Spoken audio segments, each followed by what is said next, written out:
Hello all, Chief Prepper here. I wanted to put out a quick video about something that's kind of a touchy subject, or will be touchy once I say it. There are a lot of people right now who are profiting off of fear.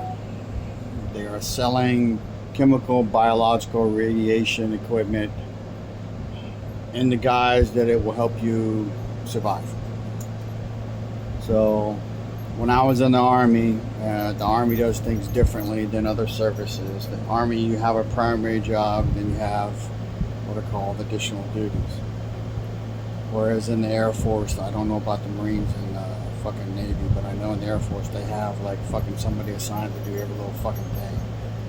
So in the Army, I was a 29 Victor way back when, from 1987 to 93 when I became a warrant officer in 93.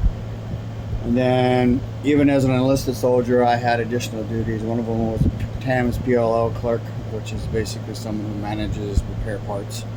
And then, as an officer, I had multiple additional duties over the 18 plus years as a warrant officer. One of them was ComSec custodian.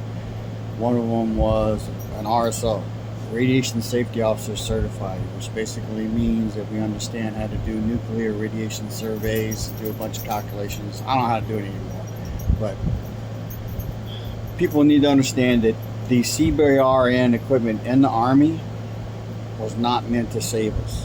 It was meant to keep us alive long enough to fight more. And same thing with the fucking atropine injections. It wasn't to save us or cure us. It's to keep us alive long enough to inflict more casualties on the enemy. So the thing about that shit that they're selling you, one, if you don't know how to put the mask on and it doesn't have a hood, there are some agents out there. When I say agents, I'm talking about chemical, biological, radiation agents that you get one fucking particle on you, on your skin, and it will kill you. If it doesn't have a hood, if you don't have a full suit, if you don't have the right filters, when you go in that shit, how do you know when to come out of it? There is a complete list of things and procedures that you have to do. And then, how do you know it's safe not to wear it anymore? Most of those filters are only good for like 12 hours. So, you know, if you can't get in somewhere and you don't know how to decontaminate, which basically means you come out of your fucking suit without touching anything, right? And you're like, how do you do that? There's a way to do it, but you have to know how.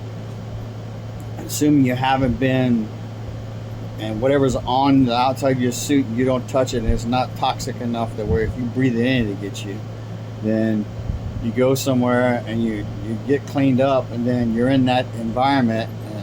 If it isn't sealed, you got to seal it off, which means there may be shit inside the house that you're in trying to decontaminate in. You know, basically it's a waste of fucking money. Don't spend it. I already told you, you got three options. You're in the blast zone, you're dead. You're close enough, you get radiation and you die, and then you survive. All that shit is going to do is it may, if you know how to use it, give you 12 more hours. But really, do you want to live 12 more hours and then fucking die an awful death inside a fucking suit? No, fuck that. Don't do it. Do not spend the money. I know how to do it, but I've been retired 10 years now. It's been 14 or 15 since I even put a mask on, and then probably 25 years since I actually practiced decontamination and changing out my suit into a new suit. You literally cannot touch anything. So just don't spend the money. I mean, you can do what you want, but I'm telling you, it's a waste of your money. Don't spend it. Chief Prepper, out.